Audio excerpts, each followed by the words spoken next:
நல்லது. எல்லா புகழும் இறைவன் ஒருவனுக்கே. அன்பு வணக்கங்கள். இன்றைய சிந்தனை, துரத்தாதே கவர்ந்து இழு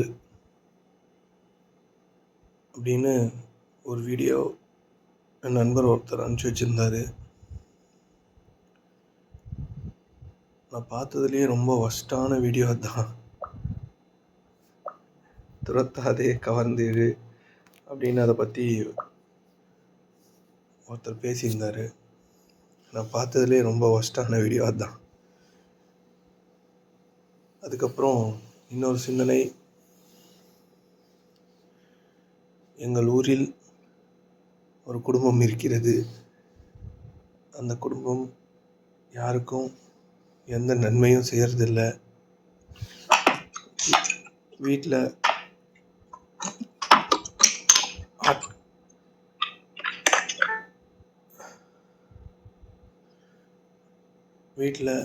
மற்ற மனிதர்கள் அனுமதிக்கிறதும் இல்லை. அவர்களிடம் அதிகம் செல்வம் இருக்கிறது. அதிகம் ஊர் மக்களுக்கு வட்டிக்கு பணம் கொடுக்கிறார்கள். அவர்களிடம் அதிகம் பணம் சேர்கிறது. மனிதர்களை மதிப்பதில்லை. அவர்களுடைய இன மக்களை மட்டும் வீட்டுக்குள் அழைத்து கொள்கிறார்கள். மற்றவர்களை வெளியிலேயே நிற்க வைத்து அனுப்பிவிடுகிறார்கள். வணக்கம் பாஸ்கர். வணக்கம் ஐயா. வணக்கம். யாருக்கும் எந்த நன்மையும் அவர்கள் செய்வதில்லை. அதிகம் வட்டிக்கு விடுகிறார்கள். இருந்தாலும் அவர்களிடம் பணம் அதிகமாக சேர்ந்து இந்த உலகப் பொருட்கள் நிறைந்து கொண்டே இருக்கிறது. இதை நான் எப்படி புரிந்து கொள்வது அப்படின்னு ஒருத்தர் நேற்று என்கிட்ட கேட்டார். துரத்தாதே கவர்ந்து இழு அப்படின்னு என் நண்பர் எனக்கு ஒரு வீடியோ அனுப்பிச்சார். அதில் என்ன போட்டிருக்கு அப்படின்னா, நீங்கள் எங்கேயாச்சும் போகும்போது யாரையோ திரும்பி பார்ப்பீங்க.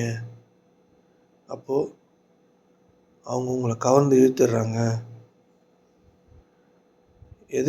எது காரணமாக இருக்குது இது அப்படின்னு சொல்லிட்டு நீங்களும் கவர்ந்து இழுக்கிறதுக்கு மாறணும் அப்படின்னா உங்களோட உடல் அமைப்பை மாற்றிக்கணும், நீங்கள் பேசுகிறத மாற்றிக்கணும், நீங்கள் அன்பாக இருக்கணும். அப்படிலாம் இருந்தால் நீங்கள் கவர்ந்து இழுப்பீங்க. இதுதான் பேச்சு. அதுக்கு 3 லட்சம் பேர் பார்த்துருக்காங்க. இந்த மாதிரி வீடியோவே கேட்டதில்லை அப்படின்லாம் சொல்லியிருக்காங்க. அதில் இந்த வீடியோ எல்லாருமே பேசின்னு தான் இருக்காங்க. உடம்ப நல்லபடியாக வச்சுங்க, ஒழுங்காக பேசுங்க, அன்பாக இருங்க. இதுவாக கவர்ந்து இருக்கிறதுக்கான வழி?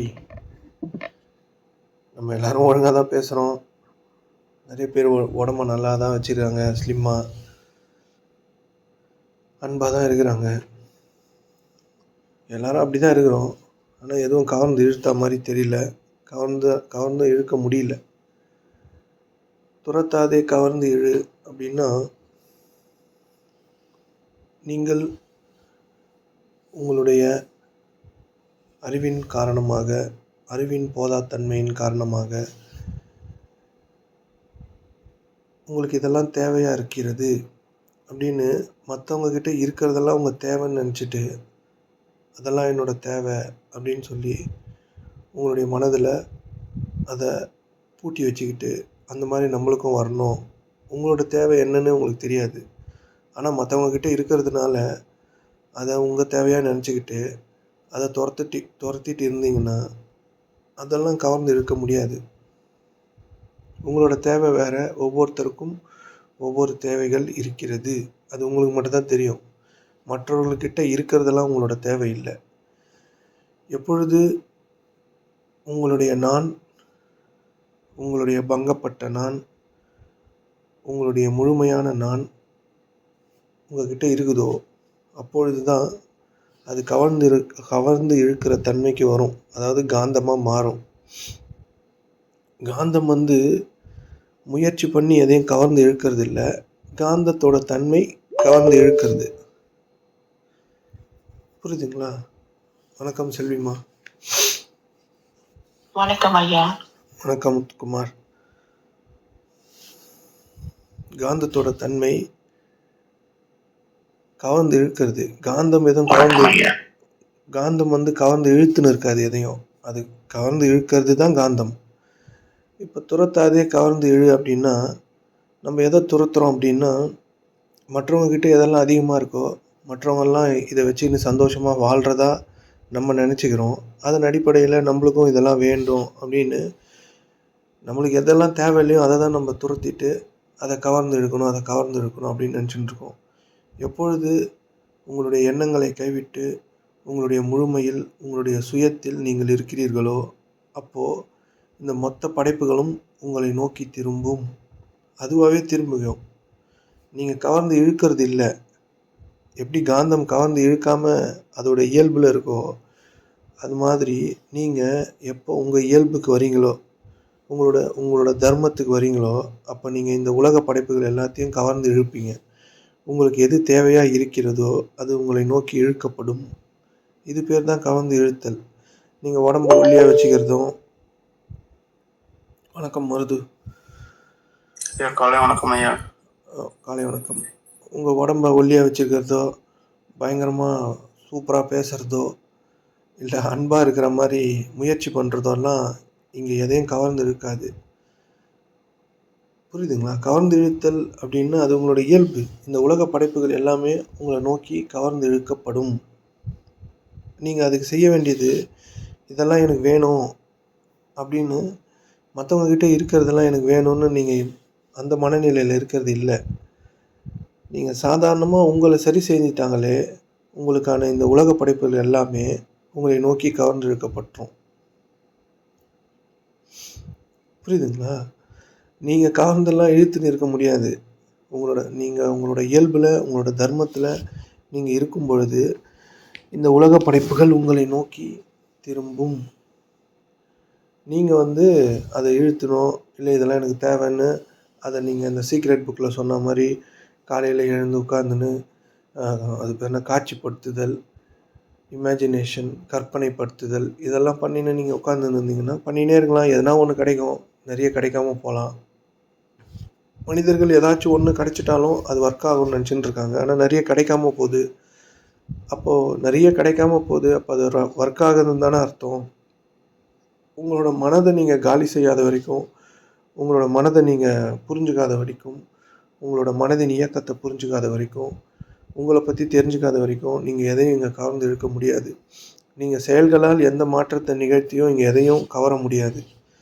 உங்களுடைய மனம் நின்றுச்சுன்னா நம்ம பேசியிருக்கோம். அதாவது நீங்கள் உங்களுடைய பிளவுபட்ட நான் ஒன்றிணைஞ்சிச்சுன்னா நீங்கள் கவர்ந்திருப்பவராகவே மாறுவீர்கள். உங்கள் முகத்தில் தேஜஸ் வந்துடும்.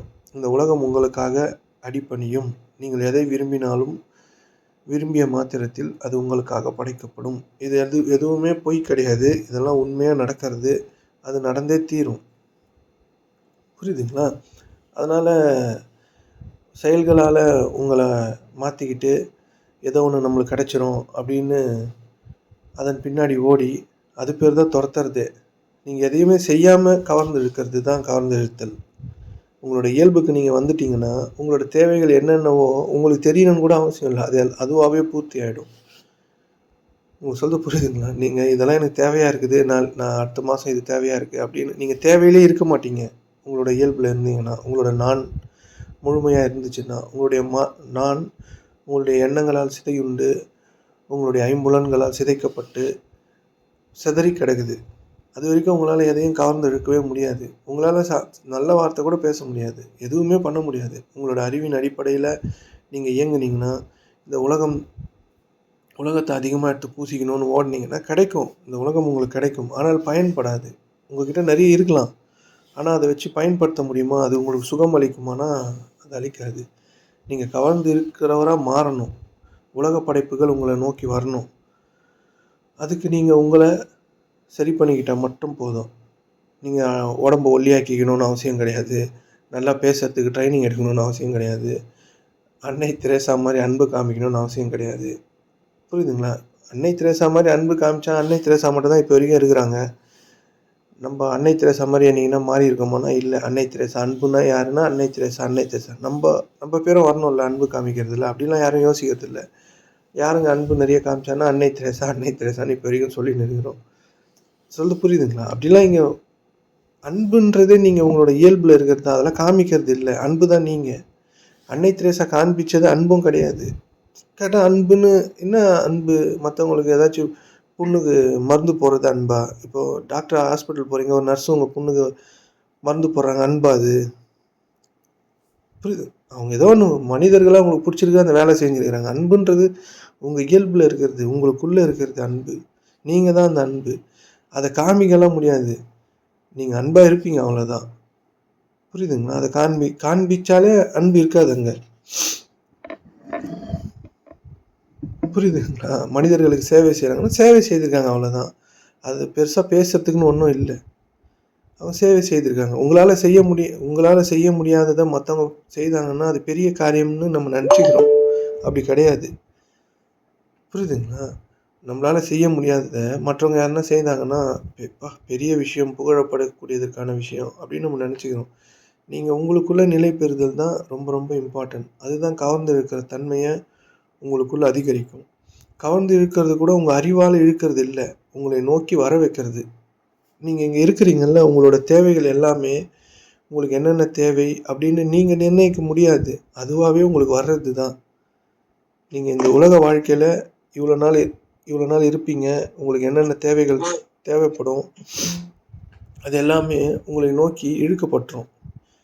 நம்ம மனதால, நம்மளோட ஐம்புலன் அறிவால பார்க்கிறது, கேட்கறது, இந்த ஐம்புலன் ருசியிலேயே நம்ம வாழ்ந்துட்டு இருக்க வரைக்கும், மற்றவங்க கிட்ட இருக்கிறதெல்லாம் தான் நம்மளுடைய தேவைகள் அப்படின்னு நம்ம நெனச்சுக்கிட்டு, அதன் பின்னே ஓடி, ஓடி, ஓடி அதை பெற்றுக்கொண்டு, அவங்களுக்கு ஈக்குவல் ஆயிட்டோம், இவங்களுக்கு ஈக்குவல் ஆயிட்டோம், இல்ல அவங்களுக்கு மேல ஆயிட்டோம், இல்ல அவங்களுக்கு கீழ ஆயிட்டோம்னு இப்படியே உங்கள சோதிச்சு, சோதிச்சு, சோதிச்சு உங்க வாழ்க்கைய கடந்துக்கிட்டே இருக்கீங்களே தவிர, உண்மையா கவர்ந்து நம்ம எதையும் இழுக்கல. கவர்ந்து இழுக்கிறதுக்கு நீங்க சும்மா இருந்தா தான் கவர்ந்து இழுக்கிறவரா மாற முடியும். மேக்னெட்டா மாற முடியும். உங்க மனதுல எதுவுமே இல்லன்னா, அது ஆன்மாவா மாறிடும். அது ரொம்ப பவர்ஃபுல். புரியுதுங்களா? உங்கள மனதை நீங்க சதா காலமும் கவனிச்சு, உள்ளுக்குள்ள காலி ஆயிட்டீங்க அப்படின்னா, எல்லாமே உங்களுக்கு இருக்குது. இந்த வெட்ட வெளிய பார்த்தீங்க, இந்த வெட்ட வெளி இருக்குல்ல, இதுல எதுவுமே இருக்காது. ஆனா எல்லா படைப்புகளும் இதுல இருக்கு. உங்களுக்கு புரியுதுங்க? இங்க இருக்கிற எல்லாமே இந்த வெட்ட வெளியில தான் இருக்கு. இங்க எல்லா படைப்புகளும் நிகழ்ந்து கொண்டே இருக்கிறது. அது படைக்கணும்னுலாம் படைக்கிறது இல்ல. அது படைக்கப்பட்டுரும். இங்க என்ன தேவைகள் இருக்கோ, அது பாட்டுன்னு படைக்கப்பட்டுரும். அந்த மாதிரி உங்களுடைய மனம், உங்களுடைய அறிவினால் இழுத்து செல்லப்படும் வரை, நீங்கள் கவர்ந்து இருப்பவரால் மாற முடியாது. அதுக்கும் உங்களுக்கும் எந்த சம்மந்தமும் இல்லன்றது தான் உண்மை. இப்போ லா ஆஃப் அட்ராக்ஷன்லாம் சொல்றாங்கல்ல, அந்த மாரி லா ஆஃப் அட்ராக்ஷன் நீங்க உங்களுக்குள்ள நிலை பெறும்பொழுது அது ஒர்க் ஆகும். எல்லாரும் சீக்ரெட் புக்க பார்த்துட்டு, அந்த மூவிய 10 வாட்டி பார்த்தேன், 5 வாட்டி பார்த்தேன். அதில சொன்ன மாரி நானும் என் வாழ்க்கைய மாத்திக்க போறேன். உட்காந்து இமேஜினேஷன் பண்ண போறேன். உங்கள நீங்க மாத்திக்காத வரைக்கும், உங்க மனம் தான் திருப்பி திருப்பி அத இமேஜின் பண்ணின்னு இருக்கும். எல்லாம் பண்ணும். ஏதோ கொஞ்சம் கொஞ்சம் கிடைச்சிருக்கலாம் உங்களுக்கு. ஆனா எப்பயுமே கிடைக்குமானா கிடைக்காது. ஒரு விஷயத்த நீங்க புதுசா செய்யும்பொழுது, மனம் ஒரு குதூகலமா இருக்கும். நீங்க செய்யும்போது அது உங்களுக்கு ஒர்க்கும் ஆகும். ஒரு கொஞ்ச நாள் செய்ய செய்ய செய்ய செய்ய சில விஷயங்கள் உங்களுக்கு பிடிபடாது. அவசர நிலையில இருப்பீங்க. அத மலர விட மாட்டீங்க. உங்களுடைய அவசரம் அந்த செயல செய்ய விடாது. அந்த செயல நடக்க விடாது. அதனால சீக்ரெட் புக் சொல்றதெல்லாம், கவர்ந்து இழுக்கிறதெல்லாம் உண்மதான். ஆனா அதற்கான ஆயத்தம் நம்ம ஆகணுமா அப்படின்னா, நம்ம அதற்கான தகுதி நிலைய பெற்றிருக்கிறோமான்னா, இல்ல. தகுதி நிலை என்பது நீங்களே சதா காலம் உங்களை உற்று நோக்கி, உங்களுடைய விழிப்புணர்வை அதிகப்படுத்தும்போது தான் நீங்க கவர்ந்து இழுப்பவரா மாறுறீங்களே தவிர, உங்களுடைய எண்ணங்களிலிருந்து விடுதலை பெற்று, உங்களுடைய சிதைந்த நாணை, சிதறிய நாணை நீங்கள் முழுமையா பெற்று உங்களுக்குள்ள வைக்கும்போது மட்டும் தான், நீங்க எதையும் கவர்ந்து இழுக்க வேணாம். இந்த உலக படைப்புகள் எல்லாம் உங்களை நோக்கி கவர்ந்து இழுக்கப்படும்.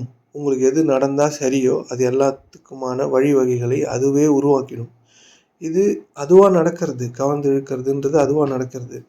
நம்மளுடைய அறிவை பயன்படுத்தி மற்றவர்களிடம் இருப்பதையும், மற்றவர்களிடம் இருக்கும் பொருளை அபகரிக்க நினைப்பதும், அபகரிக்கிறதுன்னா ஒன்றும் இல்லை, அந்த மாதிரி எனக்கும் வேணும், அவனுடைய வாழ்க்கை எனக்கும் வேணும், அவனுக்கு ஈக்குவலாவோ இல்லை அவனோட மேலாவோ ஆகணுன்ற உங்களுடைய அறிவின் அடிப்படையில் நீங்கள் ஏதோ கவர்ந்து இழுக்கிறேன், அதை பண்ணுறேன், இதை பண்ணுறேன் அப்படின்னு உங்களால் எதையும் பண்ண முடியாது. இது வரைக்கும் என்ன பண்ணியிருக்கீங்க? இதெல்லாம் பண்ணி பாருங்கள், உங்களால் பண்ண முடியாது. புரியுதுங்களா? உங்களோட தர்மத்தில் நீங்கள் நிலை நின்னீங்கன்னா நீங்கள் கவர்ந்து இழுக்கிறவராகவே மாறிடுவீங்க. இங்கே எதையும் தேட வேண்டிய அவசியமே இல்லை. தேடினீங்கன்னா உங்களுக்கு கிடைக்காது. எதை நோக்கி சென்றாலும் அது உங்களை நோக்கி தள்ளி தள்ளி தான் செல்லும். ஏன்னா நீங்கள் எதையோ நோக்கி போகிறீங்கள்ல, அதுவே நீங்கள் தான். உங்களையே நீங்கள் தேடி உங்களையே நீங்கள் துரத்தின்னு இருந்தீங்கன்னா எப்படி உங்கள் கையில் அது சிக்கும்? புரியுதுங்களா? அதனால் இந்த மாதிரியான மாய வார்த்தைகளை கொண்ட வீடியோலாம் நீங்கள் பார்த்துன்னு எதையோ செய்துன்னு நான் இப்படி பண்ண போகிறேன், அப்படி செய்ய போகிறேன். நீங்கள் செயல்களால் இங்கே எதையும் செய்ய முடியாது. உங்களோட மனநிலையும் உள்ளுக்குள்ளே ஏதோ ஒன்று உங்களை துன்பப்படுத்தினே இருக்குல்ல, அதை சமநிலைப்படுத்தாமல் உங்களால் எந்த செயலையும் ஒழுங்காகவும் செய்ய முடியாது. அதை முதல்ல புரிஞ்சுங்க. நீங்கள் தான் கவர்ந்து இழுக்கிறவர். அந்த நான் தான் உங்களுக்குள்ளே இருக்கிற ஏதோ ஒன்று உயிராக இருக்குல்ல, அதுதான் கவர்ந்து இழுக்குது எல்லாத்தையும். இப்போயும் நீங்கள் கவர்ந்து இழுத்துன்னு தான் இருக்கிறீங்க. இப்போ நீங்கள் கவர்ந்து இழுக்காமலாம் இல்லை. ஆனால் அந்த நான் உங்கள் அறிவின் அடிப்படையில் இயங்கும்பொழுது அறிவு எதெல்லாம் சொல்லுதோ அதெல்லாம் கவர்ந்து இழுத்துன்னு இருக்குது. உங்களுக்கு டென்ஷனாக இருக்குது, வெறுப்பாக இருக்குது, உங்களுக்கு பிடிக்காத விஷயங்கள்லாம் இப்போ நடந்துன்னு இருக்குல்ல, இந்த வாழ்க்கை உங்களுக்கு சமாதானமாக கிடைக்கல, மற்றவனுக்கு கிடைச்சது உங்களுக்கு கிடைக்கல, சமாதானம் இதில் இல்லை, எல்லாத்துலேயும் வெறுப்பு, குறை, சிரமம் இதெல்லாம் இருக்குல்ல, இதெல்லாம் கூட நீங்கள் கவர்ந்து இழுக்கிறது தான். இப்போ இருக்கிறது எல்லோரும் அவங்கவுங்க வாழ்க்கையை அவங்கவுங்க கவர்ந்து இழுத்துன்னு தான் இருக்கிறாங்க. ஆனால் நல்ல வாழ்க்கையை கவர்ந்து இருக்கிறோமா இல்லை அறிவின் அடிப்படையில் வாழ்க்கையை கவர்ந்து இருக்கிறோமான்னு நீங்கள் தான் முடிவு பண்ணிக்கணும். உங்களுடைய ஒவ்வொரு நினைப்பும் உங்களுடைய வாழ்வை கவர்ந்து இழுத்து கொண்டு இருக்கிறது. அதில் நீங்கள் எந்த வித டவுட்டும் வச்சுக்க வேணாம். நீங்கள் நினைக்கிற ஒவ்வொரு நினைவும் உங்களுக்கு நிறைய எண்ணங்கள் வந்துக்கிட்டே இருக்குல்ல, ஆறு மாதிரி ஓடிக்கிட்டே இருக்குது. அது ஏதோ ஒன்று எடுத்து நினைக்கிறீங்கல்ல, நல்லதோ கெட்டதோ ஏதோ ஒன்று உங்களை பற்றி உங்களுக்கு 100% தெரியும். நீங்கள் எதெல்லாம் நினைக்கிறீங்க, எப்படி நினைக்கிறீங்க, மற்றவங்களை என்னவா நினைக்கிறீங்க, உங்களோட மனநிலை இருக்குல்ல, உங்களோட நினைப்பு எல்லாவற்றையும் கவர்ந்து இழுத்து கொண்டு இருக்கிறது. இந்த வெட்ட வெளியில் ஒரு விதையை போட்டால் வளர்த்துரும். அந்த மாதிரி உங்களுடைய நினைப்பு நீங்கள் எதெல்லாம் நினைக்கிறீங்களோ அதெல்லாம் நீங்கள் கவர்ந்து இழுத்துருவீங்க. உங்களோட வாழ்க்கை இப்போது ஒரே குழப்பமாக இருக்குது அப்படின்னா நீங்கள் குழப்பமான மனநிலையிலேயே உங்களோட நானில் நீங்கள் அந்த நினைப்பை பதிக்கிறீங்க. உங்களுக்குள்ளே ஒன்றுமே இல்லாத ஒன்று இருக்குது. இந்த வெட்ட வெளி எப்படி இருக்கோ அதே மாதிரி உங்களுக்குள்ளே ஒன்று இருக்குது. இந்த வெட்ட வெளியோட குட்டி வேர்ஷன் தான் நம்ம. அதுக்குள்ளே நீங்கள் எந்த நினைப்பை எல்லாம் சொருகிறீங்களோ, எந்த நினைப்பெல்லாம் போடுறீங்களோ அதை அது கவர்ந்து இழுத்துவிடும். இது எல்லாருக்குமே ஆட்டோமேட்டிக்காக இப்போ நடந்துன்னு இருக்குது. இப்போ உங்களுக்கு எதுவுமே தெரியாது. ஆனால் ஆட்டோமேட்டிக்காக நீங்கள் ஏதோ எண்ணங்களில் நினைப்பில் அப்படியே ப்ராசஸ் இது தொடர்ந்து நடந்து கொண்டே இருக்கிறது. அதனால தான் இதெல்லாம் ஏன் எனக்கு நடக்குது, இதெல்லாம் ஏன் எனக்கு இப்படி திடீர்னு நடக்குது, எனக்கு ஏன் திடீர்னு ஆக்சிடென்ட் ஆகிடுச்சு, எனக்கு ஏன் காலில் அடிபட்டது, நீங்கள் எதையுமே கேட்க முடியாது. ஏன்னா எல்லாத்தையும் நீங்கள் தான் கேட்டு வாங்கிக்கினீங்க. இதெல்லாம் உங்கள்கிட்ட சொல்லும்போது இதெல்லாம் இப்போ எனக்கு ஆக்சிடென்ட் ஆகணும்னு நான் நினைக்கலையேன்னா நீங்கள் ஆக்சிடென்ட் ஆகணும்னு நினச்சிருக்க மாட்டீங்க, வேறு யாருக்கும் எதையோ ஒன்று நினச்சிருப்பீங்க. அதாவது இந்த நாயெல்லாம் இந்த மாதிரி உட்காந்துன்னு இருக்குன்னு ஏதோ ஒன்று மற்றவங்களை பற்றி தப்பாவோ கரெக்டாகவோ ஏதோ ஒன்று நினைப்பீங்கள்ல, மற்றவங்கள பற்றி ஒரு பொறாமையோ வெறுப்போ இதெல்லாம் சேர்ந்து ஏதோ ஒன்று உங்களுக்கு துன்பத்தை கொண்டு வரதுக்கான வழியை அமைச்சிடும். உங்களுக்கு தெரியாது. நம்ம நினைக்கிறது தான் இப்படிலாம் நடக்குதுன்னா எக்ஸாக்டாக அப்படி தான் நடக்குது. உங்களுடைய நினைப்பு ஒரே எல்லா நினைப்பும் எல்லாரை பற்றியான கருத்தும் ஒவ்வொரு செயலை செய்வதற்கு முன்னாடி நீங்கள் பற்றிய அதனுடைய அமைப்பு எல்லாமே அந்த செயலை தீர்மானித்து விடுகிறது. உங்களுக்கு தெரியாதானா அதெல்லாம்? ஏன்னா நீங்கள் ஆட்டோமேட்டிக்காக நீங்கள் யாருன்னே உங்களுக்கு தெரியாததுனால ஆட்டோமேட்டிக்காக உங்களுடைய நினைப்போடு நீங்கள் ஓடினே இருக்கீங்க. நம்மளோட நினைப்பு தான் நம்மளோட வாழ்க்கைக்கு காரணமானா எக்ஸாக்டாக 100% அப்படி தான் நம்ம இயங்குகிறோம். ஆனால் நம்மளுக்கு அது தெரியாது. அதனால தான் உங்களை கவனிக்க சொல்கிறோம். உங்களுக்கு என்ன வருது கவனிச்சிங்கன்னா நீங்கள் எந்த நினைப்போடு ஒன்ற மாட்டீங்க. நீங்கள் எது தேவையோ அது கூட ஒன்றி அதை படைக்கிற திறனை பெறுவீர்கள். எக்ஸாக்டாக நீங்கள் எதெல்லாம் நினச்சி பார்க்குறீங்களோ, எதை உணர்றீங்களோ, மற்றவங்கள பற்றி எதை உணர்றீங்களோ, இப்போது யாரையோ ஒருத்தரை பார்த்து நீங்கள் பொறாமைப்படுறீங்க, இல்லை வெறுப்படைகிறீங்க அப்படின்னா, அவங்களுக்கு எந்த பிரச்சனையுமே கிடையாது. உங்களுக்கு தான் மொத்த பிரச்சனைன்னு உங்களுக்கு தெரியாது. இப்போ கோவம் வருதுல்ல நம்மளுக்கு, எனக்கு கூட நிறைய கோவம்லாம் வரும். கோவம் வருதுல்ல, அந்த கோவ உணர்வுன்னு ஒன்று இருக்குது பார்த்தீங்களா? யாரையோ பற்றி கோவப்பட்டீங்க அப்படின்லாம் இருக்குல்ல, அது ஒரு நினைப்பு தான். அதை உணர்ந்துட்டீங்கல்ல, அதற்கான வாழ்வு உங்களுக்கு முதல்ல கொடுக்கப்பட்டுரும். நம்ம என்ன நினைக்கிறோன்னா, நம்ம மற்றவங்கள திட்டுறோம், மற்றவங்களுக்கு சாபம் விடுறோம், மற்றவங்கள பற்றி இழிவாக பேசுகிறோம், மற்றவங்கள பற்றி குறை பேசுகிறோம். ஏன் குறை பேசுவதை விட்டு விலகுங்கள் அப்படின்னு சொல்கிறாங்கன்னா, உங்களுக்கு தான் அந்த பாதிப்பு மொத்தமே தவிர, நீங்கள் குறை பேசுகிறவங்களுக்கு எந்த பிரச்சனையுமே கிடையாது. அது நம்மளுக்கு தெரியறதில்ல. ஆனால் குறை பேசும்போது மனம் ரொம்ப பலமாகுது. காசிப் பேசும்போது ரொம்ப பவர்ஃபுல்லாக மாறுது. புரியுதுங்களா? இதெல்லாம் தான் கவர்ந்து இழுக்கிறதுக்கு தடையாக இருக்குது. பொறாமை, வெறுப்பு, கோபம், குறை. இப்போ என்னவா இருக்கோ அதுதான். உங்களை கொசு கடிக்குதுன்னா கொசு கடிக்குது, அவ்வளோதான். உங்களுக்கு ஏதோ ஒரு இடம் கிடச்சிருக்குது, சேர் ஆடினே இருக்குன்னா சேர் ஆடினே இருக்கு, அவ்வளோதான். அதை சரி பண்ணிக்கலாம் நீங்கள், அவ்வளோதான். கொசு கிசு கடிச்சிச்சின்னா தள்ளி உட்காந்துக்கலாம் இடம் இருந்துச்சுன்னா. இல்லை கொசு கடியில் தான் உட்காந்துன்னா கொசு அடிக்கலாம். சேர் ஆடிச்சுன்னா எதனா கல்லு வச்சு சரி பண்ணிக்கலாம். இவ்வளோ தானே தவிர, நீங்கள் அதை பற்றி குறையாக பேசி ஆடுற சேர் எனக்கு போட்டாங்க, சரியாக எனக்கு சோறு போடல, சரியா எனக்கு கொசு கடிக்கிற இடத்துல தூங்க விட்டாங்க, நீங்கள் எதையும் பேசின்லாம் இருக்க முடியாது. உங்களுக்கு எது சரியாக நடக்குதோ அதுதான் சரி. உங்களுக்கு கொசு கடியில் ஒரு இடம் கிடைக்குதுன்னா அதுதான் சரியான இடம் உங்களுக்கு. ஏன்னா அந்த மனநிலையை தான் நீங்கள் வச்சுருக்கீங்க. இதெல்லாம் சொன்னால் இதை நானே ஒத்துக்கல தான். இதை நானே என்கிட்ட சொல்லும் போது ஒத்துக்கல தான். ரொம்ப கோவம்லாம் வந்தது எனக்கு. ஆனால் நான் என்னை புரிஞ்சுக்கும் போது, நான் யாருன்னு தெரிஞ்சுக்கும் போது, எக்ஸாக்டாக நம்மளோட நினைப்பு தான் எல்லாவற்றையும் இங்கு நமக்காக படைத்து கொண்டு இருக்கிறது. இந்த நினைப்பை விட்டு விலகிட்டீங்க அப்படின்னா, நீங்கள் உங்களை கவனித்து தனியாக நின்னீங்கன்னா, நீங்கள் எதுவுமே பண்ண வேணாம், உங்களுக்கான வாழ்வு ஆட்டோமேட்டிக்காக நடக்கும். அதாவது ஒன்று இருக்குது இல்லைன்னு சொல்கிறேன்ல, அந்த மாதிரியான மனநிலைக்கு நீங்கள் வந்துட்டீங்கன்னா, ஒன்று இருக்குது இல்லைன்றது தான் நீங்கள். நீங்கள் இருக்கிறீங்களான்னு சொல்லவும் முடியாது, இல்லைன்னு சொல்ல முடியாது. அந்த மாதிரி இருக்கிறது தான் உள்ளே ஏதோ ஒன்றா இருக்குது. அந்த இடத்துக்கு நீங்கள் வந்துட்டிங்கன்னா, நினைப்பையும் கைவிட்டுட்டு, எல்லாத்தையும் கைவிட்டுட்டு, வெறுமனே உங்களோட உச்சகட்ட சுயத்தில் நீங்கள் நிலை நிற்கும் பொழுது, உங்களுடைய வாழ்வு தானாய் மலரக்கூடியதாக இருக்கிறது. உங்களுடைய தேவைகள் தானாய் நிறைவேறக்கூடியதாக இருக்கிறது. உங்களுடைய தேவை வருவதற்கு முன்னே உங்கள் தேவைகள் படைக்கப்படுவதாக இருக்கிறது. நீங்கள் அதன் பின்னாடியே ஓட வேணாம், எதையும் கவர்ந்து இழுக்க வேணாம், எதையும் துரத்த வேணாம். எல்லாமே உங்களுக்கு கிடைக்கக்கூடியதாக இருக்கும். உங்களை நான்லேருந்து நீங்கள் வெளியே வர வேணாம், எல்லாமே படைக்கப்படும் உங்களை சுற்றி. புரியுதுங்களா? இதுக்கு எந்த பெரிய உபாயம், மந்திரம், தந்திரம், அது இது விபூதி அடிக்கிறது, பட்டடிக்கிறது, எந்த உபாயமும் இல்லை. நீங்கள் தான் அதுக்கான உபாயம். உங்களையே நீங்கள் உற்று நோக்கிறது தான் நீங்கள் இந்த வாழ்வை படைக்கும் திறனுக்கு வருவதற்கான வழி. படைக்கும் ஆற்றல் உங்கள்கிட்ட இருக்குது. நீங்கள் விரும்பியதை, நினைத்த மாத்திரத்தில் படைக்கும் ஆற்றல் உங்கள்கிட்ட இருக்குது. இப்போ நீங்கள் கண்ணை மூடி எனக்கு ஒரு கார் வாங்கணும் அப்படின்னு விரும்புனீங்கன்னா, உடனே உள்ளுக்குள்ளே கார் வாங்கிடலாம். வெளியில் வர்றதுக்கு தான் கொஞ்ச நாள் ஆகும். அந்த உள்ளுக்குள்ளே நீங்கள் வாங்கினதை பத்திரப்படுத்தி உங்களுக்குள்ளேயே வச்சுருந்தீங்கன்னா, அது வெளியிலையும் படைக்கப்பட்டுரும். இதனால தான் உங்களுக்கு அந்த திறமை, அந்த ஆற்றல் உங்களுக்குள்ளே இருக்குது. இப்போ கண்ணை மூடி நீங்கள் ஏதோ கார் வாங்கின மாதிரி, பைக் வாங்கின மாதிரி விரும்புனீங்கன்னா, விருப்பம் என்பது அதுவாக நடக்கிறதுக்கு அனுமதிக்கிறது விருப்பம். அவசரம்ன்றது தான் ஆசை. புரியுதுங்களா? அதை நீங்களாகவே அதை அடைவதற்கான வழியை தேர்ந்தெடுத்துன்னு, நீங்களாகவே உங்கள் அறிவை பயன்படுத்தி, நீங்கள் ஏதோ ஒரு விரும்பின பொருளை சீக்கிரத்தில் அடையணும்னு உங்கள் அறிவை பயன்படுத்துகிறீங்கல்ல, அது பேர் ஆசை. அதனால் கொஞ்சம் கொஞ்சம் இன்பமும் துன்பமும் கலந்து அனுபவிப்பீங்க. கார் வேணும், உள்ளுக்குள்ளே கிடச்சிச்சு. உங்களுக்கு எது வேணுனாலும் உள்ளுக்குள்ளே உடனே கிடச்சிரும். புரியுதுங்களா? இப்போ கண்ணை மூடி எனக்கு ஏதோ ஒன்று வேணும், எனக்கு ஒரு பிஸ்கெட் வேணும்னா உடனே பிஸ்கெட் வாங்கிடலாம் உள்ள. அது வருவதற்கு நீங்கள் பொறுமையாக இருந்தீங்கன்னா அது பேர் விருப்பம்.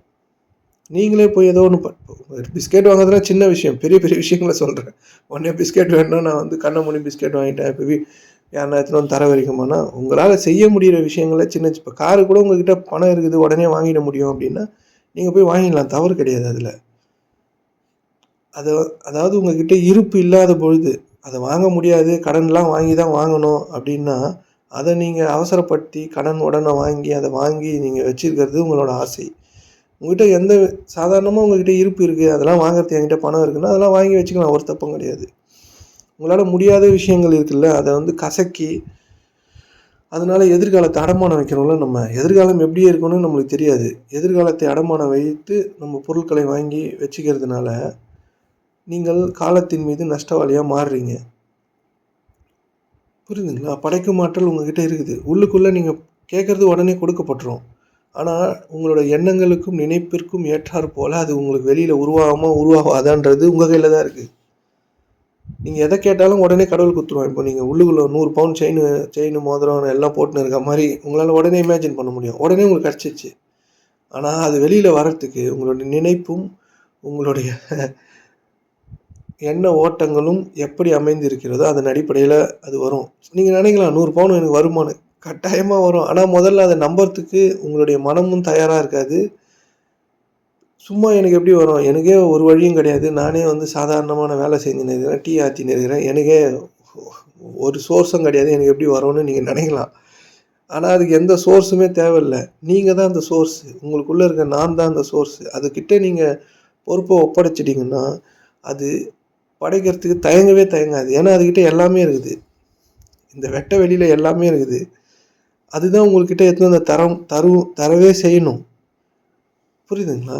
நீங்கள் 100 பவுன் எனக்கு வருமா? நான் கையில், காலில், மூக்கில், கழுத்தில் எல்லாத்துலேயும் செயின் போட்டுக்கிற மாதிரி இப்போ நீங்கள் நினச்சி பார்த்தா உடனே உங்களுக்கு கடவுள் கொடுத்துட்டான். அதை அருள் பாலிஞ்சிட்டான். ஆனால் அதை நீங்கள் பெறுவதற்கு தகுதியானவரா அப்படின்னு எந்த தகுதியின் அடிப்படையில் அதை நீங்கள் வாங்குவீங்களோ பெறுவீங்களோ அது எப்படி அமையும்னா உங்களுடைய எண்ணங்களின் அடிப்படையிலும் அந்த எண்ணங்களில் நீங்கள் எதை அதிகமாக நினைத்தீர்களோ அதன் அடிப்படையிலையும் அது அமையும். நீங்கள் நினைக்கலாம் இப்போ எனக்கு வேணும்னு, கொஞ்ச நேரம் கழிச்சு எனக்கே ஒன்றும் சோத்துக்கே வழி கிடையாது, இதில் 100 பவுன் வர ஒரு கேடா அப்படின்னு நீங்கள் இன்னொரு எண்ணத்தை வைக்கிறீங்கள்ல, அது மேலே இதெல்லாம் நீங்கள் கவர்ந்து இழுப்பதை தடுத்து விடுகிறது. ஒரு எண்ணம் வச்சுருக்கீங்க, அந்த எண்ணத்துக்கு அப்படியே ஆப்போசிட்டாக இன்னொரு எண்ணத்தையும் வச்சுன்னு இருக்கிறீங்க. நீங்கள் உள்ளுக்குள்ளே எதெல்லாம் வச்சுருக்கீங்களோ, உள்ளுக்குள்ளே எதெல்லாம் நினைப்பாக வச்சுருக்கிறீங்களோ அதெல்லாம் உங்கள் வாழ்க்கையாக மாறினே இருக்கிறதுன்றது உங்களுக்கு தெரியல. நீங்கள் உங்கள் வாழ்க்கையை சிரமமாக சில சிரமமான செயல்கள்லாம் உங்கள் வாழ்க்கையில் நடக்குதில்ல, ஷோராக நீங்கள் எதெல்லாம் நினைக்கிறீங்களோ அது நடந்துனே இருக்கு, உங்களுக்கு தெரியாது அது. ஏன்னா எனக்கும் தெரியாமல் தான் இருந்தது. என்கிட்ட இதெல்லாம் சொல்லும் போது சிரிப்பாக இருந்தது, கோபமாக இருந்தது. எனக்கு இவ்வளோ பிரச்சனை இருக்குது, நான் தான் அது காரணமா அப்படின்னு கோவப்பட்ட தருணங்கள்லாம் இருக்குது. நம்ம தான் காரணம். புரியுதுங்களா? உங்களுடைய அருள்லாம் மறைவானதுன்னு அர்த்தம். உங்களுக்குள்ள மறைவான ஒன்றில் எல்லாத்தையும் நீங்கள் உருவாக்கிடுறீங்க உடனே. புரியுதுங்களா? உடனே உங்களுடைய அருள் வழியாக, அதாவது உங்களுக்குள்ளே எதையும் உருவாக்குறீங்கல்ல, அதுதான் அருள்ன்றது. இறைவன் அருளிட்டான், உடனே உங்களுக்கு கிடச்சிரும் உள்ளுக்குள்ளே. அதை நீங்கள் படைக்கும் ஆற்றல் உங்கள்கிட்ட இருக்குது அப்படின்னா, படைக்கும் ஆற்றல்னால் என்னென்னா உங்களுக்குள்ளே நீங்கள் நிலை பெறுறது தான் படைக்கும் ஆற்றல். உங்களுக்குள்ளே ஒன்று வாங்கினீங்கல்ல, எதோ ஒன்று கேட்டிங்கல்ல, கடவுள்கிட்ட ஏதோ ஒன்று கேட்டு உள்ளுக்குள்ளே உடனே கிடச்சிச்சு அது. ஆனால் அதை வெளியில் படைக்கிறதுக்கான ஆற்றல் உங்கள்கிட்ட இருக்கணும். அந்த ஆற்றல் என்னென்னா சும்மா இருக்கிறது தான். கண்ணை வச்சுன்னு மேயறதோ, காதை வச்சுன்னு மேயறதோ, புரியுதுங்களா? உங்களோட ஆற்றலை வீணடிக்கிறதோ, உங்களோட மனதை உங்களுக்குள்ளேயே வெளியில் விடாமல் பாதுகாத்துக்கிறதோ தான் அது வெளியில் படைக்கிறதுக்கான வழி. உள்ளுக்குள்ளே எல்லாமே உங்களுக்கு அந்த செகண்ட்லேயே உங்களுக்கு கிடச்சிரும். உள்ளுக்குள்ளே நீங்கள் எதை கேட்டாலும் அடுத்த செகண்டில் கிடைக்கும். செகண்டு கூட கிடையாது, உடனே அது அப்ரூவ் ஆகிடும். ஆனால் அது வெளியில் படைக்கிற ஆற்றல் உங்கள்கிட்ட இருக்குதான்னா அதை நீங்கள் தான் முடிவு பண்ணிக்கணும். உங்கள்கிட்ட இருக்கிற படைக்கும் ஆற்றல் மனதை எப்போல்லாம் வெளியில் ஓட விடாமல், குறை பேசாமல், சாதாரணமாக உங்களுக்குள்ளேயே உங்களை தக்க வச்சுன்னு இருக்கிறீங்களோ அப்போ தான் வெளியிலையும் அதை படைக்கும் ஆற்றல் உங்கள்கிட்ட வரும். அந்த படைக்கும் ஆற்றல் தான் கவர்ந்து இழுக்கிறது. ஆனால் அந்த படைக்கும் ஆற்றலுக்கு நீங்கள் வந்தாலும் அது ஞானத்தன்மையோ இல்லை அது உச்சபட்ச ஞானமோ கிடையாது. அதையும் தூக்கி போடுறது தான் ஞானம். ஞானம்னா எதுவுமே உங்களுக்கு தேவையில்லாதது நீங்கள் மட்டும் இருக்கிறது, எதை பற்றியும் சிந்திக்கிறது இல்லை. நீங்கள் மட்டும் இருக்கிறது, ஆனால் அங்கே இருக்கவும் மாட்டீங்க, அங்கே எதுவுமே இருக்காது. புரியுதுங்களா? இந்த படைக்கும் ஆற்றல் இந்த கவர்ந்து இழுக்கிற தன்மைக்கு வந்தால் மட்டும்தான் நீங்கள் அடுத்த கட்ட நிலையான உங்களுடைய நான்லேயே நிலை பெற முடியும். ஒவ்வொரு மனிதனுக்கும் அவனுடைய படைக்கும் திறன் அவனிடம் வழங்கப்பட்டிருக்கிறது. நம்மளாம் ஏதோ வேலை பண்ணி இந்த வாழ்க்கையை நகர்த்தி இந்த வாழ்க்கையை ஓட்டின்னு இருக்கோம்ல, படைக்கும் ஆற்றல் தான் உங்களுக்கு கொடுக்கப்பட்ட மிகப்பெரிய வரம். அதுக்காக தான் இந்த மனமே படைக்கப்பட்டது. மனதை செம்மையாக பயன்படுத்தினீங்கன்னா நீங்கள் படைக்கும் ஆற்றலில் வலுக்கலாம், கவர்ந்து இழுக்க முடியும். பெரிய பெரிய கடினமான செயல்களை செய்யாமல் கூட உங்களால் கவர்ந்து இழுத்துற முடியும். உங்களோட அறிவின் கனியின் புசிச்சிங்கன்னா நீங்கள் வேர்வை தண்ணி சிந்த உழைத்து இந்த வாழ்வை பெறணும். புரியுதுங்களா? சிலருக்குலாம் உழைப்பு தான். நிறைய மக்கள் இருக்காங்கல்ல, உங்களை சுற்றி நிறைய மக்களை பார்க்குறீங்க. சிலர் சாதாரண வேலை செய்கிறாங்க, சிலர் பெரிய பெரிய வேலையை செய்கிறாங்க, சிலர் பிச்சை எடுக்கிறாங்க, சிலர் ட்ரெயினில் எதையோ விற்கிறாங்க, குட்டி வேலை செய்கிறாங்க, தள்ளு வண்டியில் ஏதோ ஒரு இட்லி கடை போடுறாங்க. எல்லாமே அவங்கவுங்களுக்கான அறிவு அவ்வளோதான் காண்பிக்கப்பட்டிருக்குது. இப்போ நீங்கள் ஏதோ ஒரு பெரிய வேலையில் இருக்கீங்க, இப்போ ஏதோ ஒரு பேங்க் மேனேஜராக இருக்கீங்க, நீங்கள் வந்து ஒரு டீ கடை வைங்கன்னா வைக்க மாட்டீங்க. அதே மாதிரி டீ கடை வச்சுன்னு இருக்கிறவர் வந்து பேங்க் மேனேஜர் ஆகிறியாப்பான்னு நான் வரலன்றுவார். புரியுதுங்களா? ஆனால் அந்த டீ கடை வைக்கிறதுக்கான அறிவு மட்டும்தான் அவருக்கு கொடுக்கப்பட்டிருக்கும். உங்களுக்கு நீங்கள் ஏதோ ஒரு வேலை செய்கிறீங்களா, அதுக்கான அறிவு மட்டும்தான் கொடுக்கப்பட்டிருக்கும். உங்களால் அம்பானி அம்பானி ஆகிடுறீங்களான்னா அம்பானியெல்லாம் ஆக முடியாது. ஆனால் இந்த உலகம் உங்களுக்கு என்ன சொல்ல, மோட்டிவேஷனு அது இதுன்னு சொல்லி உங்களை அம்பானி ஆகணும், நீங்கள் பெரிய பணக்காரன் அப்படி இப்படி சொல்லும். அந்த மாதிரிலாம் ஆக முடியாது. உங்களுக்கான அறிவு மட்டும்தான் உங்களுக்கு இங்கே கிடைக்கும்.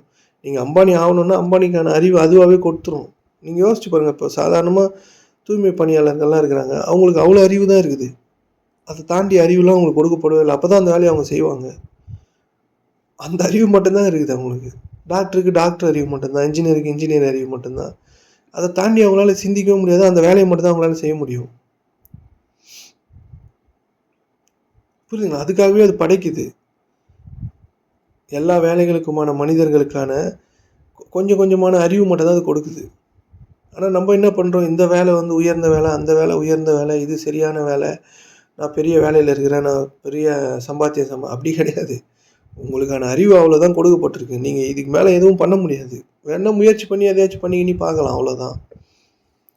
எல்லாருக்குமா அப்போ தான் அவங்களால அந்த வேலையை செய்ய முடியும். தூய்மை பணியாளர்கள் வந்து நம்மளோட ரோடெல்லாம் தூய்மையாக வச்சுருக்காங்கன்னா அவ்வளோதான் அறிவு அவங்களுக்கு கொடுக்கப்பட்டிருக்கு. அதனால தான் அவங்க அதை தான் செய்ய முடியும் அவங்களால. அந்த அறிவு கொஞ்சமாக கொடுக்கப்பட்டதுனால தான் அதை செய்கிறாங்க. இல்லை உங்கள் அறிவு இருக்குது, பேங்க் மேனேஜர் நான் ரோடை பெருக்கணுமான்னு கேட்பீங்க நீங்கள். ஆனால் அவங்க அதெல்லாம் கேட்க மாட்டாங்க. ஏன்னா அவ்வளோதான் அறிவு. எல்லாருக்குமே அவங்க எதுக்காக அவங்க படைக்கப்பட்டாங்களோ அதை தான் அவங்க சரியாக செய்வாங்க. அதற்கு ஏற்றாற் போல் அறிவும் பங்கிடப்படும். அதற்கு ஏற்றாற் போல் அந்த சூழலில் தான் அவங்க வளருவாங்க. நம்ம வந்து இதெல்லாம் ஏன் நடக்குது அப்படின்லாம் கேட்கவே முடியாது. செய்கிறவங்க அவங்கவுங்க வேலையை சரியாக தான் செய்கிறாங்க. அதை அவங்களுக்கு பிடிச்சி தான் செய்கிறாங்க. பிடிக்காமலாம் வேலைக்கு வரமாட்டாங்க. அதை அவங்க பிடிச்சி அவங்களுக்கு தெரிஞ்ச வேலையை செய்கிறாங்க, அவ்வளோதான். இந்த இறைவன் எதற்காக இவர்கள் எல்லாம் படைக்கப்பட்டார்களோ அந்தந்த ஹையரார்க்கியை ஃபாலோ பண்ணினே இருப்பாங்க, அவ்வளோதான். அந்த அறிவு மட்டும் தான் அவங்களுக்கு தெரியும். பிச்சை எடுக்கிறவனுக்கு பிச்சை எடுக்கிறது மட்டும்தான்.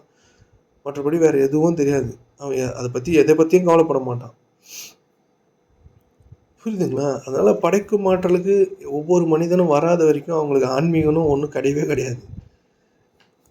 அங்கே வந்துட்ட பிறகு தான் அடுத்த ஸ்டெப்பு நீங்கள் உங்களோட உச்சபட்ச ஆற்றலை நீங்கள் பயன்படுத்தாத வரைக்கும் இங்கே ஒரு பிரயோஜனமும் உங்களுக்கு கிடையாது. இந்த உலகம் வந்து சும்மா ஒரு விளையாட்டு தான் நம்மளுக்கு. அதை வச்சுன்னு விளையாடின்னு இருக்க வேண்டியதுதான். இந்த உலக பொருட்களை வாங்குறதும் சேர்க்குறதும் அதில் சந்தோஷம் அடையிறதும் அது இருக்குதுன்னு நினச்சின்னு ஓடுறதும் இதன் அடிப்படையிலே நம்மளோட வாழ்க்கை வந்து முடிஞ்சிடும். உங்களுக்குள்ளே உங்களோட படைக்கும் ஆற்றலுக்கு வரணும். நீங்கள் நினைத்ததை நினைத்த மாத்திரத்தில் அடையணும். எல்லாமே உங்களால் கவர்ந்திழுக்கப்பட முடியணும். இது எல்லாத்துக்கும் தடையாக இருக்கிறது உங்களுடைய எண்ணங்களும் உங்களுடைய நினைப்பும் தான். அது சரியாக பயன்படுத்த தெரியாதது தான். அதுக்கு முதல்ல உங்களுடைய இயக்கத்தையும் உங்களை பற்றியான உங்களுடைய எண்ணங்கள் பற்றியான உங்களுடைய மனதை பற்றியான இயக்கத்தை பற்றி தெரிஞ்சுக்கணும். வெளியில் ஓடி எதையும் உங்களால் புரிஞ்சிக்க முடியாது. வெளியில் ஓடி ஓடி ஓடி ஓடி உங்களால் எதையும் புரிஞ்சிக்க முடியாது. வெளியில் எதுவுமே இல்லை. புரியுதுங்களா? அதனால் கவர்ந்து இழுக்கிறதுன்றது உங்களுடைய அறிவாலேயோ உங்களுடைய செயலாலேயோ எதையோ கவர்ந்து இழுக்கிறது இல்லை. கவர்ந்து இழுக்கிறது தான் நீங்கள் உங்களோட ஒரிஜினல் ஸ்டேட்டில் உங்களோட சுயத்தை சிதறிய நானை ஒன்றிணைக்கும் பொழுது, நீங்கள் முழுமை பெறும் பொழுது இந்த உலக படைப்புகள் அனைத்தும் உங்களை நோக்கி திரும்புகிறது. உங்களுடைய உலக படைப்புகள் எல்லாம் உங்களை நோக்கி திரும்புகிறது. புரியுதுங்களா? அதே போல் இப்போது என் ஊரில் ஒரு குடும்பம் இருக்குது, அவங்க வட்டிக்கு விட்றாங்க, அதை பண்ணுறாங்க, என் மனிதர்களுக்கு ஒரு உதவி கூட செய்ததில்லை, அப்படி இதுவும் பண்ணதில்லை. ஆனால் அவங்க குடும்பத்தில் நிறைய பணம் வருது, வீடு கட்டுறாங்க, அதை பண்ணுறாங்க, இதை செய்கிறாங்கன்னு நம்ம சொல்கிறோம். அவங்க மனநிலைக்கான வாழ்வை அவர்கள் அவர்கள் பெற்றுக்கொள்கிறார்கள். புரியுதுங்களா? உங்களோட மனநிலை என்னவோ இப்ப நீங்க உலகப் பொருள் பின்னாடி ஓடி உலகத்த அதிகமா சேகரிக்கலாம். அதுல எந்த பிரச்சனையும் இல்ல. உங்கள கடவுள் எதையுமே தப்பு சொல்ல மாட்டான். நீங்க உலகம் உங்களுக்கு தேவையா? ஓடுங்க, செய்யுங்க, உலகத்த அதிகரிச்சுங்க, நெறைய பெற்றுக்கொள்ளுங்கள். தப்பு கிடையாது. அவங்க அதுக்காக என்ன கீழ்த்தனமான விஷயம் செய்தாலும் ஒரு பிரச்சனையும் கிடையாது. அவங்களோட மனநிலைக்கான வாழ்வு அவங்களுக்காக கொடுக்கப்பட்டே தீரும். புரியுதுங்களா? இப்போ அவங்க நெறைய பணம் வச்சிருக்காங்க, நெறைய வட்டிக்கு விடுறாங்க, ஊர் மக்கள சிதைச்சு சம்பாதிக்கிறாங்கன்னா, அவங்களோட வாழ்வு எப்படி இருக்குன்னு பாருங்க. பார்த்துன்னு தானே இருக்கிறீங்க, பார்ப்பீங்க. அவங்க நல்லா தான் இருக்கிறாங்க, நல்லா தான் இருக்கிறாங்கன்னா, நீங்க ஏதோ நல்லா இருக்கிறதுக்கு ஒரு கிரைட்டீரியா வச்சிருக்கீங்களா? அந்த மாரி எதுவுமே கிடையாது. நீங்க எங்க இருந்தாலும் நல்லா இருக்கலாம்னு உங்களுக்கு தெரியல. நீங்க இதெல்லாம் இருந்தா நல்லா இருக்கலாம் அப்படின்னு ஒண்ணு வச்சிருக்கீங்களா? அதுதான் கிடையாது. அது புரியுதுங்களா? நீங்க நல்லா இருக்கிறதுக்குன்னு ஒரு கிரைட்டீரியா இருக்குல்ல. அது என்னதுன்னா, அந்த மாரி ஒண்ணு இல்ல. நீங்க எங்க இருந்தாலும் நல்லா இருக்கலாம். எங்க இருந்தாலும் நீங்க உங்களுக்குள்ள இருந்தீங்கன்னா நல்லா இருக்கிறீங்கன்னு அர்த்தம். உங்கள சுத்தி உலகப் பொருட்களின் பெருக்கம் இல்ல அப்படின்றதுனால நல்லா இல்லாமலாம் இல்லன்னு அர்த்தம் கிடையாது. உங்களுடைய சோதனைகளும், உங்களுடைய வாழ்வின் துன்பங்களும் உங்களுக்கு ஆசீர்வாதம்னே உங்களுக்கு தெரியாது. உங்களுக்கு எதெல்லாம் கரெக்ட்டா இருக்கணுமோ, அது கரெக்ட்டா இருக்குது. உங்களுக்கு பற்றாக்குறை இருக்குன்னா, பற்றாக்குறை இருக்கணுன்றதுனால தான் அது சரியா இருக்குது உங்ககிட்ட. புரியுதுங்களா? ஆனா நம்மளுடைய வாழ்வை மற்றவங்களோட ஒப்பிட்டு பார்த்து, அவங்க நல்லா இருக்கிறாங்க, அவங்கலாம் இதெல்லாம் செய்றாங்க. ஆனா அவங்களுக்கெல்லாம் வாழ்க்கை நல்லா தான் இருக்குது. இப்படி இருக்குது, அப்படி இருக்குதுன்னு பேசினே இருக்கிறோமே தவிர, நம்மளுக்கான வாழ்க்கை சரிதான். நம்மளுக்கு அது தெரியாது. இப்ப நீங்க இருக்கிற ஒரு வாழ்வு இருக்குல்ல, அது சரிதான். பற்றாக்குறை, துன்பம், கஷ்டம், வேதனை, கடனு இப்படின்னு ஒண்ணு இருக்குல்ல, அது சரிதான். உங்களுக்கு தெரியாது. நீங்க அது சரின்னு தெரிஞ்சுக்காத வரைக்கும் அது மாறவும் மாறாது. ஏன்னா மத்தவங்கள பார்த்துன்னு அவன் நல்லா இருக்கான், இவன் நல்லா இருக்கான், அவன் சூப்பரா இருக்கான், இப்படியே சுத்தின்னு இருக்கிற வரைக்கும், உங்க மேல கவனம் இல்லாத வரைக்கும் உங்க வாழ்வு மாறவே மாறாது. உங்க வாழ்க்கைய நீங்க மாத்திக்கினீங்களா இப்படி? இல்ல அதுவா மாறுச்சா? நல்லா இருந்த காலங்கள்னு ஒண்ணு இருந்தது. இப்போ வேற ஒரு காலநிலை இருக்குது. உங்கள் இந்த காலநிலையும் வேற ஒரு காலநிலையா மாறிக்கும். அதனால மத்தவங்க எத விரும்புறாங்களோ, எந்த மாதிரியானலாம் அவங்க வாழ்க்கைய அமைச்சுக்கணும்னு நெனைக்கிறாங்களோ, அந்த மாரியெல்லாம் நீங்க வாழ்ந்துக்கலாம். அதுல எந்த தப்பும் கிடையாது. இது கடவுள்லாம் நான் நிராகரிச்சிடுறேன்ப்பா, நான் உலகத்த போய் சேர்த்துக்கிறேன்னா, நீங்க சேர்த்துக்கலாம். கடவுள் எதுவும் சொல்லலாம் மாட்டான். தப்பும் கிடையாது அது. நீங்க போய் சேர்த்துக்கின்னு லாஸ்ட்டா இங்க தான் திருப்பி வந்தாகணும். நீங்க சமநிலைய பேணாத வரைக்கும், உலகப் பொருட்கள் உங்ககிட்ட எவ்வளோதான் வச்சு, எவ்வளோதான் வாழ்ந்து உலகத்த நீங்க நிராகரிச்சு, மக்கள நிராகரிச்சு எதுவும் குடுக்காம நீங்க என்னதான் பண்ணாலும், அது உங்ககிட்டருந்து புடுங்கிடும். உங்களுக்கு அது தெரியாது. இப்ப அவங்க கிட்டேருந்து புடுங்காத மாரி உங்களுக்கு தெரியுது. ஒரு நாள் அது புடுங்கிடும். ஏன்னா எல்லாமே அதுது. உங்களுது இல்ல. இங்கேருந்து தான் நீங்க எல்லாத்தையும் எடுத்துக்கிறீங்களே தவிர, வேற எங்க இருந்தோ எடுத்துன்னு வரல நீங்க.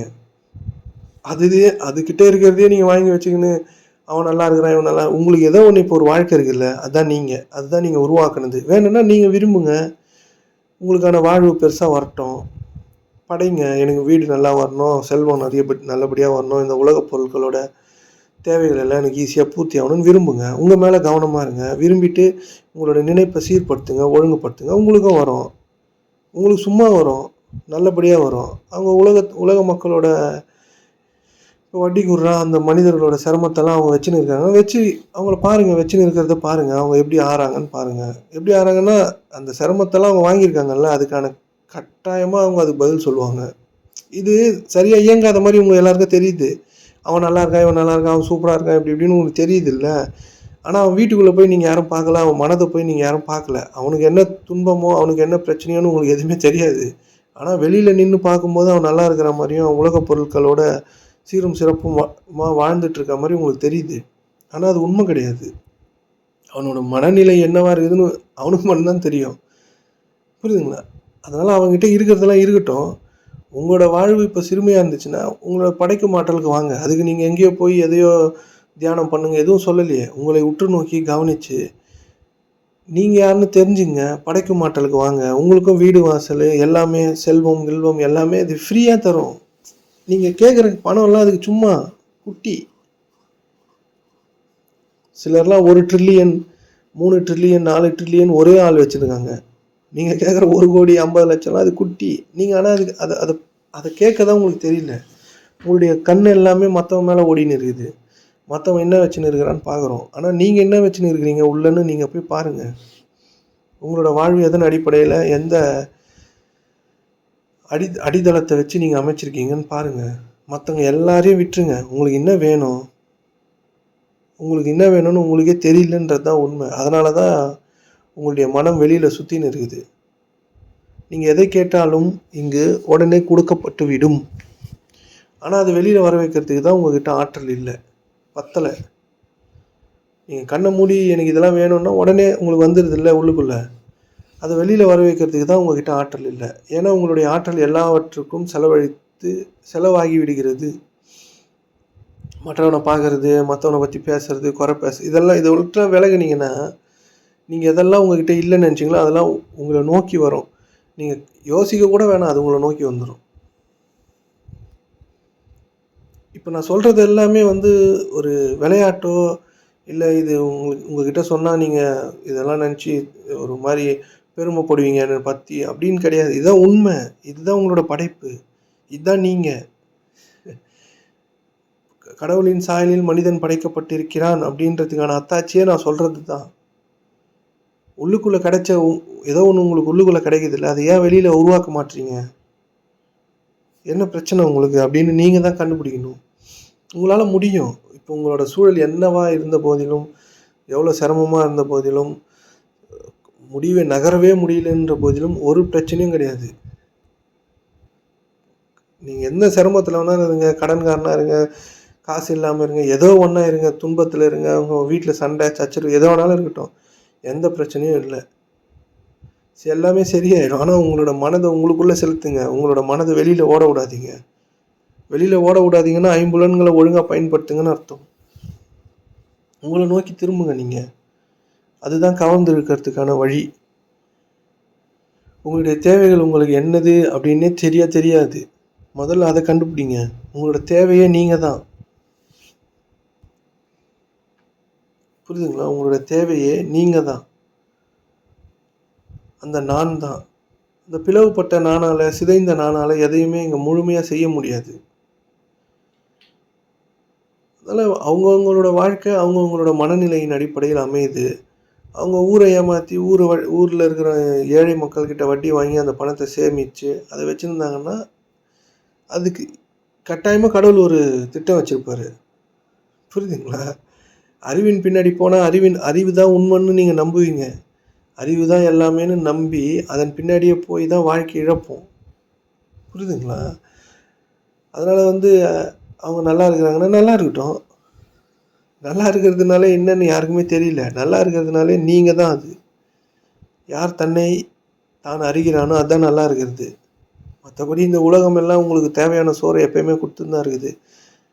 நீங்கள் மற்றவங்க சோறு சாப்பிட்றத பார்த்துட்டு எனக்கு இந்த மாதிரி சோறு இல்லையேன்னு நீங்கள் நினச்சின்னு இருக்கிறீங்க.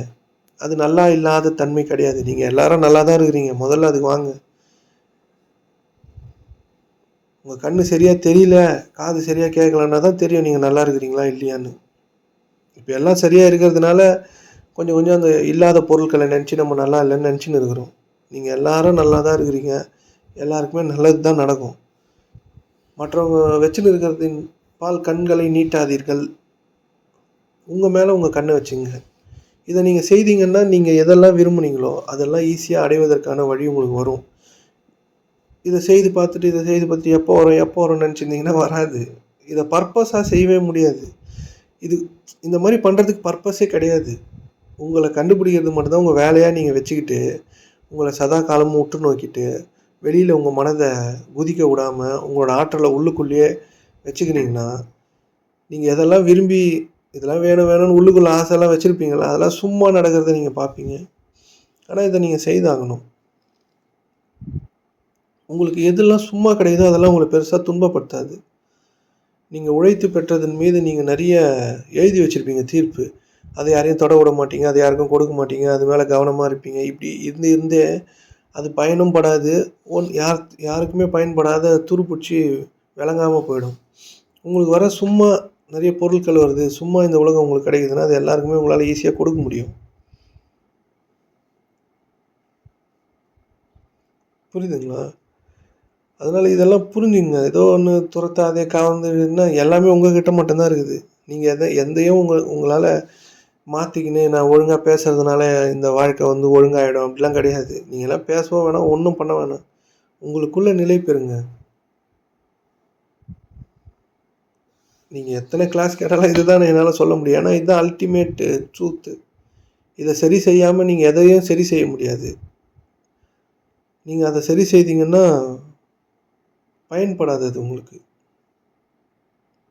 எதையோ செயல் மூலயமா சரி செய்து நான் ஒழுங்காக பேசுவேன், நான் ஃபிட்டாக இருப்பேன், நான் அன்பு காமிப்பேன் அப்படின்லாம் அதெல்லாம் உங்கள் மனம் தான் இயங்கின்னு இருக்குது. அன்பு காமிக்கிறேன் அப்படின்னு சொல்லி ஏதோ பொய் வேஷம் போட்டுன்னு இருக்குது. இந்த ஃபேன்சி ட்ரெஸ் காம்படிஷனில் குழந்தைங்களுக்கு நம்ம ட்ரெஸ் போட்டு அனுப்பிச்சி விடுவோம்ல, அந்த மாதிரி உங்கள் மனம் வேடம் அணிஞ்சுன்னு இருக்குது. அவ்வளோதான். இன்னும் ஒழுங்காக நம்மளால் பேச முடியும்? நம்மளுக்கு பேசவே தெரியாதுன்றது தான் உண்மை. நீங்கள் சும்மா இருந்தீங்கன்னா கவர்ந்து இருக்கிறவராக மாறுவீங்க. சும்மா உங்களோட சுயத்தில் நிலை பெற்றீங்கன்னா கவர்ந்து இருக்கிறவராக மாறுவீங்க. இல்லைன்னா உங்களுக்கு எதுவுமே கிடைக்காது. மற்றவங்க வாழ்க்கை மற்றவங்களுடையது. உங்களுக்கு என்ன தேவை அப்படின்றத மட்டும் கவனமாக வச்சுங்க. அந்த தேவையின் மீது நில்லுங்க. அந்த தேவையின் மீது நிற்கிறதுனா என்னென்னா, உங்களோட மனதின் ஆற்றலை மற்றவங்களுக்காக செலவழிக்காதீங்க. மற்றவங்கள பற்றி பேசுகிறதுக்காகவோ, மற்றவங்கள பற்றி நினைக்கிறதுக்காகவோ, மற்றவங்கள பற்றி குறை பேசுவதற்காகவோ அதுக்காக செலவழிக்காமல் உங்களுக்குள்ளேயே உங்களோட மனதை பிடிச்சி வைங்க. அப்படி பிடிச்சி வச்சிங்கன்னா நீங்கள் செலவழிக்காத ஆற்றல், நீங்கள் எதையெல்லாம் விரும்பினீர்களோ அது உங்களை ஈஸியாக நீங்கள் எதை விரும்புனீங்களோ அதை உங்களை நோக்கி எடுத்துகிட்டு வந்து தந்துடும். நீங்கள் அன்பாக இருக்க முயற்சிக்கிறதோ, பொறுமையாக இருக்க முயற்சிக்கிறதெல்லாம் முடியாது. நீங்கள் சும்மா இருங்க. அதுதான் எல்லாமே. எல்லா சூழல்களையும் சாதாரணமாக பார்த்துட்டு சாதாரணமாக இருங்க. அதுதான் நீங்கள் கவர்ந்து இழுப்பதற்கான வழி. அது கொஞ்சம் வழி தான். அதான் வழியும் கூட. புரியுதுங்களா? அதனால் இதெல்லாம் சிந்திச்சு பாருங்கள். எதையோ ஒன்று கேட்டுக்கின்னு இந்த யூடியூப் பார்க்குறதே நிறுத்திடுங்க. இந்த பொழுதுபோக்கு சோஷியல் மீடியாலாம் இருக்குல்ல, அதெல்லாம் சுத்தமாக நிறுத்திடுங்க. அதனால் ஒரு யூஸும் நம்மளுக்கு கிடையாது. மனம் நம்மளோட எனர்ஜி ஆற்றலை தூக்கின்னு வெளியே தான் ஓடின்னு இருக்கு. உங்களை மட்டும் உற்று நோக்குங்க. 6 மாதம் செய்தீங்கனாலே நீங்கள் ஏதோ ஒன்று தேடி இருந்தீங்களா, அது ஈஸியாக கிடச்சிடும். 6 மாதம் டெய்லி 6 மாதம் இதை தொடர்ந்து உங்களை உற்று நோக்கிறத மட்டும் வேலையாக வச்சுன்னு செய்யுங்களேன். நீங்கள் யாருன்னு கண்டுபிடிச்சிடுவீங்க. உங்களுக்கு நிறைய புரிஞ்சிடும். நீங்கள் எவ்வளோ ஒரு மக்கா இருக்கிறீங்க அப்படின்னு உங்களுக்கே நீங்கள் கண்டுபிடிச்சிடுவீங்க. நம்ம மக்கு தான் அப்படின்னு. நம்மளுக்கு எதுவுமே தெரில, நம்ம பைத்தியக்கார மாதிரி இவ்வளோ நாள் வாழ்ந்துருக்குறோன்னு நீங்கள் புரிஞ்சுப்பீங்க உங்களை பற்றி. ஒரே 6 மாதம் இதை கண்டினியூஸாக நீங்கள் ஒவ்வொரு நாளும் இதான் உங்களோட வேலையாக எடுத்து நீங்கள் செய்தீங்கன்னா, இங்கே நிறைய கதையாக கட்டி விட்ருக்காங்கல்ல, அது எல்லாம் பொய்ன்னு நீங்கள் கண்டுபிடிச்சிருவீங்க. இல்லைன்னா அது வரைக்கும் அதை தான் உண்மைன்னு நம்பின்னு இருப்போம் நம்ம. அந்த தெளிவுன்றதே நீங்கள் சும்மா இருக்கும்போது உங்களை உற்று நோக்கும்போது கிடைக்கிறது தான். இப்போ நான் பேசுகிறதுனால உங்களுக்கு கொஞ்சம் தெளிவு கிடைக்கலாம். ஆனால் அது உண்மையான தெளிவு இல்லை. நீங்கள் அந்த தெளிவுக்கு வரும்போது தான் உண்மையான தெளிவையே புரிஞ்சுப்பீங்க. அது வரைக்கும் தெளிவுனா என்னன்னே நம்மளுக்கு தெரியாது. புரியுதுங்களா? உங்களை நீங்கள் உற்று நோக்கும் பொழுது தான், உங்களை ஆராய்ச்சி செய்யும் பொழுது தான் நீங்கள் உங்களை பற்றியான அறிவில் நிலை நிற்பீர்கள். அப்பொழுது தான் உங்களுக்கு தெளிவுனா என்னன்னு தெரியும். தெளிவுனா என்னன்னே புரியும். இது வரைக்கும் நம்ம எல்லாரோட கருத்துக்களில் சிக்குண்டு, சிறை உண்டு, எல்லார் சொன்னதையும் நம்பி நம்ம வாழ்க்கையை கடந்து வந்திருப்போம். புரியுதுங்க? 6 மாதம் மட்டும் இதை பண்ணி பாருங்கள். நீங்கள் எதெல்லாம் தேடிங்க மொத்த ஆன்மீகமும் உங்களுக்கு புரிஞ்சிடும். மொத்த மனமும் புரிஞ்சிடும். இந்த உலகமும் உங்களுக்கு லேசாகிடும். எல்லாமே உங்களுக்கு இலகுவாக மாறிடும். உலக பொருட்கள்லேருந்து உங்களுடைய மனம், எண்ணம் இதில் எல்லாத்துலேருந்தும் நீங்கள் விடுதலை பெற்றுடலாம். ஆனால் 6 மாதம் உங்களுக்கு கண்டினியூஸாக கவனிக்கிறத மட்டும் வேலையாக செய்யுங்க. வேறு எந்த வேலையும் செய்யாதீங்க. எங்கேயும் ஓடாதீங்க. எதையும் பெருசாக அது இது எந்த பயிற்சி எல்லாத்தையும் தூக்கி ஓரம் கட்டிடுங்க. பயிற்சியெல்லாம் உங்களுக்கு எந்த வித பயனையும் தராது. அது ஒரு சும்மா டுபாக்கூர் அது. அதெல்லாம் சும்மா செஞ்சுனே இருக்கலாம். நீங்கள் செய்து சும்மா போதையாயிடலாம் நீங்கள். அதனால் எந்த பயனும் உங்களுக்கு கிடையாது. பயிற்சி மொத்தமும் உங்களை ஒரு போதைக்கு ஆழ்த்துறதுக்கான வழி தான். பயிற்சி செய்யும்போது ஒரு மாதிரி நல்லாயிருக்கும். ஏன்னா கொஞ்ச நேரம் மனம் நின்று இருக்கும். அது ரொம்ப உங்களுக்கு பிடிச்சிருக்கும். அப்படி இப்படி ஆயிடுச்சு, ரொம்ப கேராக இருந்தது, நான் வெளில வந்தேன், குதித்தேன், அப்படி இப்படின்னு ஏதோ ஒரு அனுபவங்கள் உங்களுக்கு கிடைக்கிறதுனால அது ஒரு போதை நிலையை உங்களுக்கு உருவாக்கும். அத நீங்க ஒரு 5 வருஷம், 6 வருஷம் செய்து பார்த்து ஒண்ணுமே கிடைக்கலன்ன பிறகு தான் தெரியும் அதுவும் அது சும்மா வேஸ்ட்டுன்னு. அது ஒரு 6 மாசம் சிரமப்பட்டு எவ்வளோ செய்து தோத்துருக்கீங்க. எங்கெங்கேயோ போயி எல்லார் காலையும் புடிச்சு வணங்கியிருக்கிறீங்க. 6 மாசம் உங்க கால புடிச்சு தொங்குங்க. உங்க கால்லயே நீங்க விழுங்க. உங்களையே உற்று நோக்கி பாருங்க. நீங்க எதெல்லாம் உங்களுக்கு இங்க ஏதோ ஒண்ணு கண்டுபிடிக்கணும்னு சுத்தின்னு இருந்தீங்களா? அதெல்லாம் சும்மா இது இவ்ளோ ஈஸியாடா அப்படின்னு உங்களுக்கு புரிஞ்சிரும். புத்தர் ஏதேதோ பண்ணி கிண்ணி சிரமப்பட்டு ஊர் ஊரா திரிஞ்சு அலைஞ்சு சாப்பிடாம பட்னிலாம் இருந்து ஏதோ கண்டுபிடிச்சார்ல. அத நீங்க 6 மாசம் உங்க கூடவே இருந்தீங்கன்னா கண்டுபிடிச்சிடலாம். திடீர்னு ஒண்ணு கண்டுபிடிச்சிட்டார்ல. எல்லாத்தையும் விட்டுட்டு எல்லா பயிற்சி கியிற்சி எல்லாத்தையும் நிறுத்திட்டு சும்மா உட்காரும்போது ஏதோ ஒண்ணு அவருக்கு ஒரு புரிஞ்சிச்சுல்ல. அது சாதாரண விஷயம் தான். நீங்க உங்களுக்கு நீங்க புரியறதுன்றதே சாதாரண விஷயம். ரொம்ப எளிமையான விஷயம். 1வது வாய்ப்பாடு எல்லாரையும் சொன்னா ஈஸியா சொல்லிடுவீங்களா? 1 × 1 1 அது மாரி எவ்வளோ ஈஸி அது 1வது வாய்ப்பாடு. அந்த மாரி தான் நீங்களும். ஆனா அது மேல நெறைய சாயம் இருக்கு. அத எடுத்து உங்களால அந்த அந்த சாயத்த தான் நீங்க உண்மைன்னு நம்புறீங்களே தவிர, அந்த மாய பிம்பம் தான் உங்கள வந்து நீங்க யாருன்னு புரிஞ்சுக்க விடாத ஒரு பிம்பத்த ஏற்படுத்துது. புரியுதுங்களா? அதனால வந்து ஒரு 6 மாசம் இந்த உபாயத்த செய்யுங்க. ஒண்ணும் வேணாம். உங்களுக்கு கூட நீங்க இருங்க. நீங்க என்னெல்லாம் யோசிக்கிறீங்க, என்னவா இருக்கிறீங்கன்னு உங்கள உற்று நோக்கினே இருங்க. நீங்க செய்ற எல்லாத்தையும் கவனிச்சு பாருங்க. அப்பொழுது நீங்கள் பெரிய வாழ்க்கையை பெறுவீர்கள். உங்களுக்கு புரிஞ்சிரும். அப்பதான் நான் நெறைய வீடியோல பேசுனதெல்லாம் உங்களுக்கு நல்லாவே புரியும். இப்ப நீங்க எல்லாரும் ஒவ்வொரு மனநிலையில இருப்பீங்க. இப்ப நீங்க ஏதோ ஒரு மனநிலையில இத உண்மைன்னு நம்பின்னு இருப்பீங்க. அது மட்டும் தான் நீங்க உண்மைன்னு நம்புவீங்க அவ்வளோதான். தெளிவுன்றது இது எதுவுமே இருக்காது. நீங்க மட்டும் இருப்பீங்க. உங்களுக்கு எல்லாமே புரிஞ்சிரும். அதனால இத கொஞ்சம் செய்து பார்க்க முடியுமான்னு பாருங்க. நீங்க படைக்கும் ஆற்றலுக்கு கவர்ந்திழுக்கும் தன்மை தான் உங்களோட இயல்பு. நீங்க அத வர வச்சுக்கணுன்றதெல்லாம் கிடையாது. வர வச்சுக்கணும்னு நெனச்சீங்கன்னா, அத வர வைக்கவே முடியாது. நீங்க தான் அது. அதுக்கான வேலைகள மட்டும் நீங்க செய்தீங்கன்னா போதும். கவர்ந்து இழுக்கிறதுக்காக நீங்க எதுவும் செய்ய வேணாம். ஏன்னா நீங்க தான் கவர்ந்து இழுக்கிறவரே. நீங்க தான் படைக்கிறவரே. அந்த நீங்களுக்கு நீங்க வந்துருங்க. புரியுதுங்களா? அந்த நீ எதுவா இருக்குதோ, அதுக்கு நீங்க வந்துட்டீங்கன்னா, இதெல்லாம் நீங்களாவே செய்வீங்க. அது உங்களோட வாசனை. பூ எப்படி வாசனை வீசுமோ, அந்த மாதிரி நீங்க வாசனை வீசுறது தான் கவர்ந்து இழுக்கிறது, படைக்கும் திறன் எல்லாமே. அதனால இத லேசா புரிஞ்சுங்க. இறைவன் அருளால் எல்லாம் நல்லபடியா நடக்கட்டும். நாளைக்கு வாங்க. நல்லது. இறைவன் போதுமானவன்.